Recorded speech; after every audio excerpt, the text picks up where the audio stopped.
Bonjour à tous.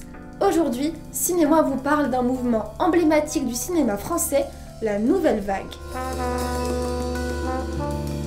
À la fin des années 50, un groupe de jeunes critiques de cinéma, écrivant pour la revue Les Cahiers du cinéma, va imposer une nouvelle vision de cet art. Ces jeunes cinéphiles s'opposent à ce qu'ils appellent la qualité française, trop proche d'une écriture littéraire et d'un jeu théâtral.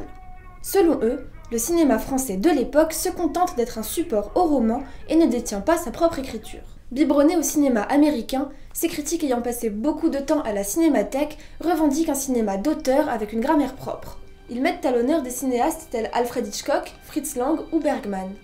Agnès Varda, photographe de métier, réalise La Pointe Courte en 1955.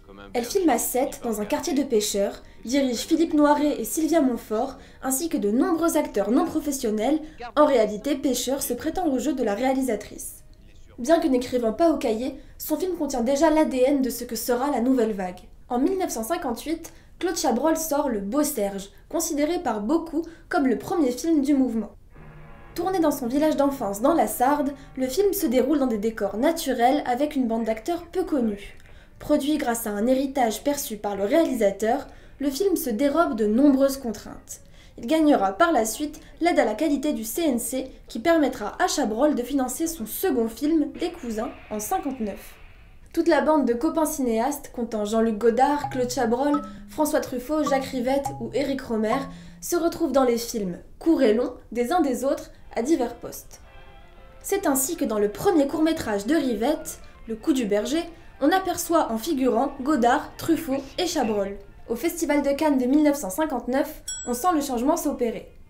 On ne retrouve pas les réalisateurs habituels, mais Alain Resnais pour Hiroshima mon amour en hors compétition, et François Truffaut obtient le prix de la mise en scène pour son premier long métrage Les 400 coups, devenu un incontournable de l'histoire de la Nouvelle Vague et du cinéma tout court. C'est également d'après une idée de François Truffaut que Jean-Luc Godard écrira son premier chef-d'œuvre, À bout de souffle. Véritable manifeste du mouvement, on retrouve dans le film cette liberté nouvelle.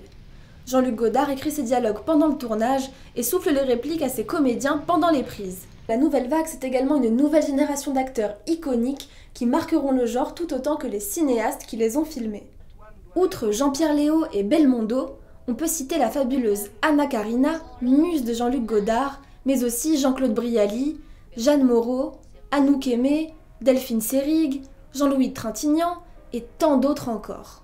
Je vous propose de nous quitter sur quelques regards caméra qui ont inspiré ou font partie de la Nouvelle Vague, mouvement qui aura fait exploser les normes académiques et montrer le cinéma tel qu'il est avec sa propre grammaire en se dévoilant aux spectateurs.